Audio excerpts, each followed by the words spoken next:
Look, chat, the rich guy who lives in this fancy apartment is secretly a pervert who gropes college girls. As soon as I stepped out of the elevator, my neighbor Yvonne Shaw cornered me at the door. She tugged at her collar while crying to the camera. Chat, this is where the guy lives. Just now in the elevator, he covered my mouth and groped me all over. If the elevator door hadn't opened in time, he would have dragged me back to his place. The comments section exploded, the screen filled with curses aimed at my husband. But later, in court, when they saw my husband who had lost both arms saving someone 5 years ago, they were all dumbfounded. Chapter: the day I moved into Riverfront Residences, I became public enemy #1 in the entire community. It all started with my neighbor, the influencer sexy innocent Yvonne, who had over 1 million followers on TikTok right now. She was holding a phone stand right outside my door, crying her eyes out, making people sympathize with her. Chat, I can't take it anymore. I thought there were only good people in this community, but it turns out there's a right animal living here. Yvonne tugged at her collar, which was already as low as it could go, showing off loads of skin and some pretty shocking red marks on her neck. She pointed at my tightly shut door, yelling, "The man who lives in this apartment looks like a nice guy, but half an hour ago, he molested me in the elevator." He knew there was no signal in the elevator, so he not only verbally harassed me, he also pinned me to the wall. He used his hand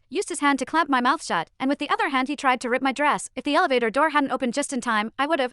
At this point, she seemed overwhelmed with emotion. She squatted down and started bawling. The live stream's viewer count skyrocketed to over 100,000. Comments flooded in, filled with outrage. What the heck?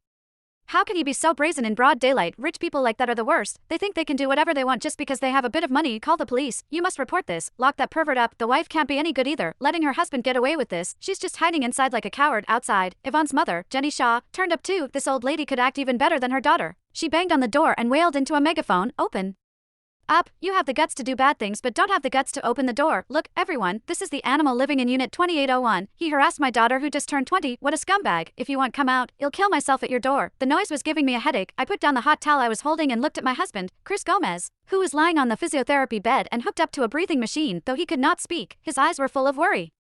He seemed to have heard the commotion outside and was trying hard to turn his head. I gently patted his shoulder and said softly, "It's all right. Just a few barking dogs. I'll handle it." Chris's body trembled. A pang of sorrow hit me 5 years ago. In that mall fire that shocked the whole country, he went in and out of the mall 3 times as the fire brigade captain. The last time, to save a trapped little girl. He was hit by a falling beam. It not only ruined his face but also took both his arms. For the past 5 years, we've been living a peaceful and comfortable life with the compensation money and the money I made from earlier investments to provide him with a better rehabilitation environment. I specifically moved to this large apartment with a river view. Who would have thought that on the very first day we moved in, we would be framed like this? Chapter: molest, pin against the wall, hands all over. I smirked, my eyes turning cold. If they want to make a scene, then they better be ready for the consequences. I went to the entrance and swung the door open violently. The crying and shouting outside came to an abrupt halt. Yvonne did not expect me to open the door. She froze for a second, then shoved the camera in my face. Chat, look, this is the pervert's wife. She finally shows herself. Jenny lunged at me like a mad dog, pointing at my face and shouting, "You shameless wench. Get your pervert husband out here. He touched my daughter. We won't let you off until you pay us $1 million for emotional trauma." Yvonne,